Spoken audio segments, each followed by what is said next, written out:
Ah, my dear, il est temps de se régénérer.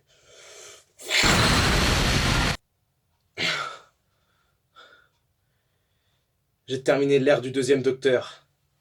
Il est temps de commencer la vidéo.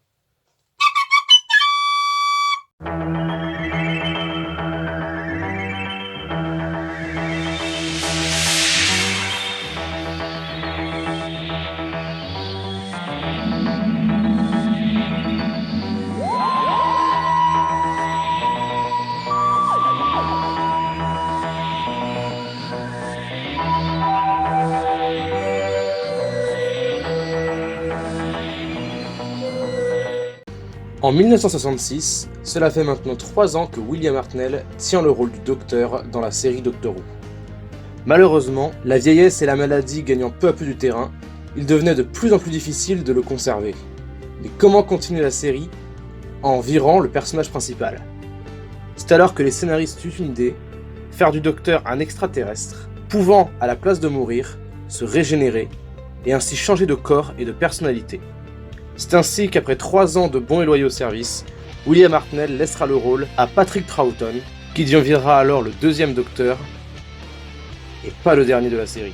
Les réalisateurs décideront de le choisir lui, bien que très différent de Hartnell, car tout comme ce dernier, il ne voulait pas que son rôle soit repris par quelqu'un qui tente de l'imiter, mais bien qui impose un nouveau jeu d'acteur.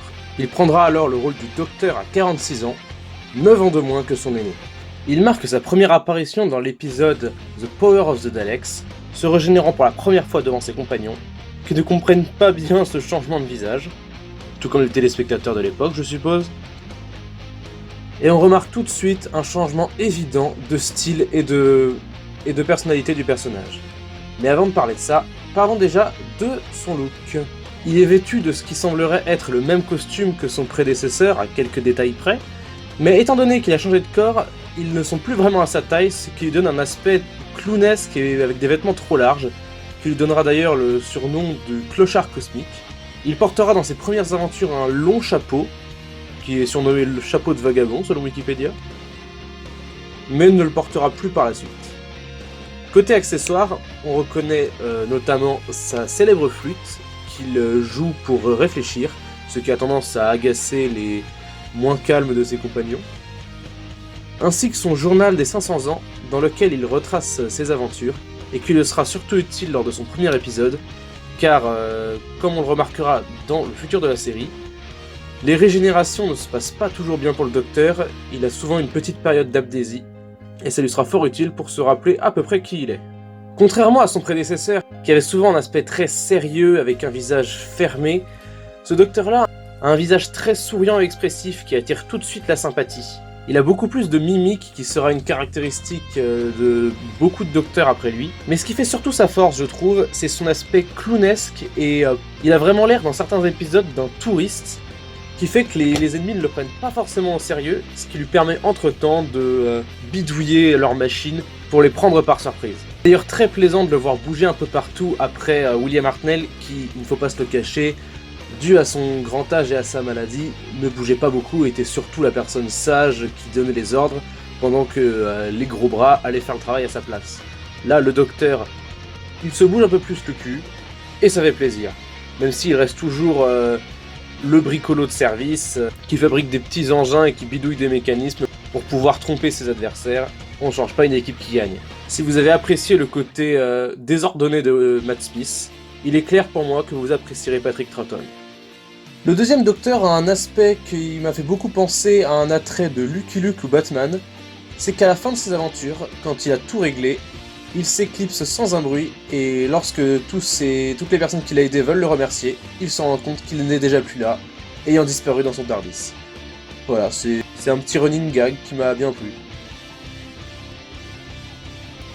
Si l'ère de William Hartnell nous avait habitués à énormément de compagnons, ça se calme beaucoup plus, je vous rassure, du côté de Patrick Troughton.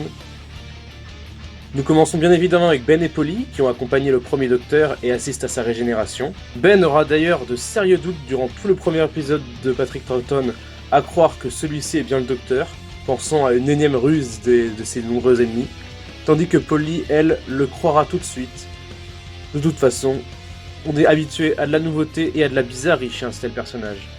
Dès l'épisode suivant, nos trois amis feront la connaissance de Jamie McCrimmon, un jeune écossais rescapé d'une bataille en 1746, qui suivra le docteur Ben et Polly à l'intérieur du TARDIS. C'est le compagnon le plus emblématique de l'ère de Patrick Troughton. À part le premier épisode, il sera resté avec lui la totalité de son ère. C'est un personnage très fougueux, sanguin et impulsif, qui aura besoin du calme et de l'intelligence du docteur pour pouvoir arriver à survivre, car son côté impétueux à réagir à toutes sortes de provocations venant des adversaires du docteur ont failli lui coûter la vie plus d'une fois, mais heureusement qu'il était là, ce sacré Jamie. Il fait vraiment la paire avec le docteur, qui joue un peu à eux deux le rôle du bon flic et du méchant flic. C'est à la fin de l'épisode The Faceless Ones que Ben et Polly décideront de quitter le docteur, étant revenus par le plus grand des hasards au même moment où ils avaient quitté leur vie en suivant le docteur dans le TARDIS. Ils décidèrent que cette aubaine ne se représenterait pas deux fois, et reprendront alors leur vie d'avant, faisant leurs adieux au docteur et à Jamie qui repartirent. Mais ils ne resteront pas seuls bien longtemps, puisque dès l'épisode suivant, un nouveau compagnon entre dans le TARDIS, Victoria Waterfield, une jeune fille tenue en captivité par les Daleks avec son père, qui se sacrifiera pour la sauver de ses poivrières à roulettes démoniaques.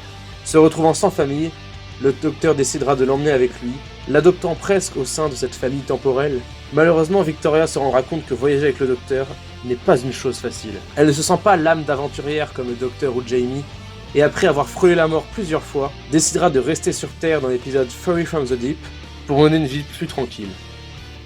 Le docteur et Jamie seront très tristes de ce départ, mais comprendront son choix et repartiront seuls dans le TARDIS.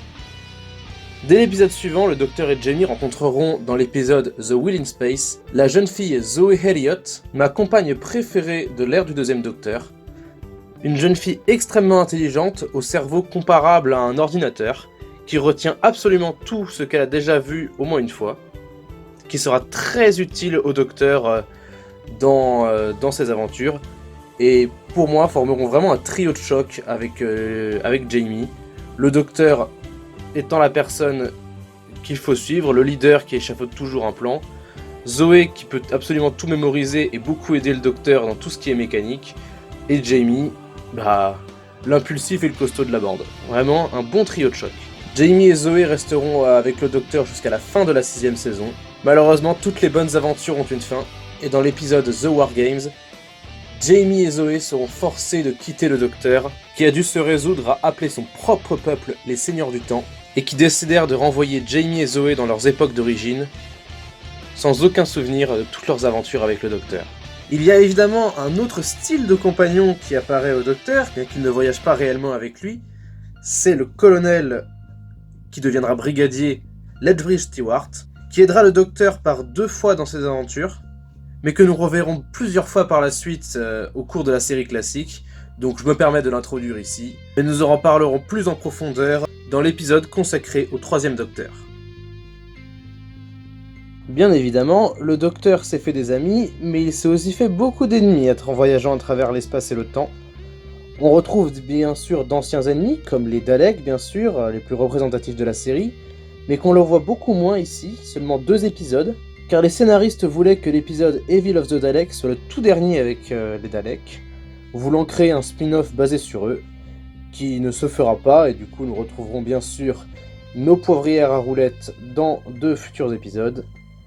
Et nous découvrirons aussi dans cet épisode l'empereur Dalek qui dirige tous les autres. S'il y a une race d'ennemis qui représente l'ère du 2e Docteur, c'est bien les Cybermen, que nous retrouvons dans plein d'épisodes comme la tombe des Cybermen, The Invasion, The Moonbase, etc.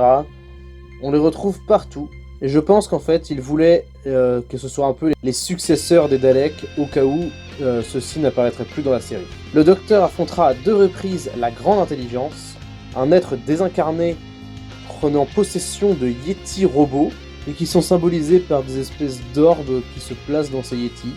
C'est un peu confus, mais les épisodes sont sympathiques. On découvrira également une nouvelle race extraterrestre, les Ice Warriors, des guerriers de glace venant de la planète Mars, qui affronteront à 2 reprises le Docteur. Ayant perdu toute possibilité de vivre sur leur planète d'origine, ils décident de conquérir la Terre pour en faire leur nouvelle demeure. Le Docteur affrontera également le Maître, mais pas celui que l'on connaît dans la suite de la série.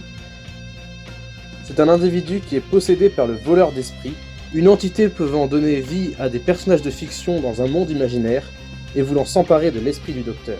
Nous rencontrerons également Ramon Salamander, le fourbe dictateur de la Terre, ayant pour particularité de ressembler trait pour trait au docteur, ce qui promet beaucoup de quiproquos. Enfin, dans sa dernière aventure, le docteur devra affronter le Seigneur de Guerre, un homme ayant enlevé plein de soldats à différentes époques sur Terre afin de se constituer une énorme armée pour dominer l'univers. Il est aidé par le chef de guerre, qui n'est ni plus ni moins qu'un représentant de la race du Docteur, un autre Seigneur du Temps renégat. On va aborder maintenant quelques épisodes que j'ai appréciés chez le deuxième Docteur et que je trouve idéaux pour débuter cette ère. Je vous parlerai d'abord de The Enemy of the World, l'épisode avec Salamander dont j'ai parlé tout à l'heure, où le Docteur, Jamie et Victoria débarquent sur Terre dans le futur, qui est gouverné par Salamander, qui ressemble trait pour trait au Docteur. Le groupe rebelle résistant voudra donc utiliser le Docteur pour mettre un terme au règne de Salamander. C'est une belle histoire d'espionnage, mais qui selon moi traîne un peu en longueur. Le premier épisode avec la Grande Intelligence m'avait beaucoup rebuté, et je trouve que leur deuxième histoire est très cool, The Web of Fear. La Grande Intelligence revient chercher sa vengeance contre le Docteur, avec Seyeti Robot. La Grande Intelligence souhaite posséder l'esprit du Docteur, et une paranoïa générale s'installe. En effet, l'intelligence peut prendre le contrôle de n'importe qui, et tout le monde se soupçonne entre eux. Je me vois mal passer à côté de l'épisode The Mind Robber, qui est une ode à l'imaginaire incroyable, où le Docteur et ses amis Zoé et Jamie devront se confronter au mystérieux maître dans une dimension où la fiction est devenue réalité. Il y a énormément de bonnes idées, et ce n'est pas tous les jours qu'on peut voir le Docteur affronter D'Artagnan ou Cyrano de Bergerac. Enfin, je vous conseille l'épisode The War Games, le dernier épisode du second Docteur, où il se retrouvera dans une étrange zone où toutes les guerres de la Terre se déroulent en même temps. C'est un peu long, il me compte en tout 10 parties, mais surtout pour la fin, je vous conseille cet épisode. Et justement, en parlant de fin, on va maintenant aborder le dernier point, la fin du deuxième Docteur. À la fin de l'épisode The War Games, le Docteur se rend compte qu'énormément de Terriens ont été capturés par le Seigneur de Guerre, et qu'il ne pourra pas tous les ramener chez eux par le TARDIS, étant donné qu'il le contrôle mal. Il n'a pas d'autre choix, il doit appeler les Seigneurs de Temps pour lui venir en aide, sachant qu'il est lui-même un fugitif ayant volé un TARDIS par le passé. Lorsque les Seigneurs du Temps ont réussi à tout remettre en place, le Docteur sait que sa sentence arrive. Ils vont déjà renvoyer Jamie et Zoé à leurs époques respectives, tout en leur effaçant la mémoire, ce qui déchirera le cœur du Docteur, devant leur dire au revoir. Pour punir le Docteur d'avoir outrepassé leur loi consistant à ne pas interférer dans l'histoire avec leur machine temporelle, le Docteur est envoyé en exil sur Terre, le TARDIS ne pouvant plus redémarrer, et il est contraint de se régénérer, prenant le trait de l'acteur Jon Pertwee. Et nous découvrirons la suite de ses aventures dans le prochain épisode. J'espère que ça vous a plu, à bientôt tout le monde.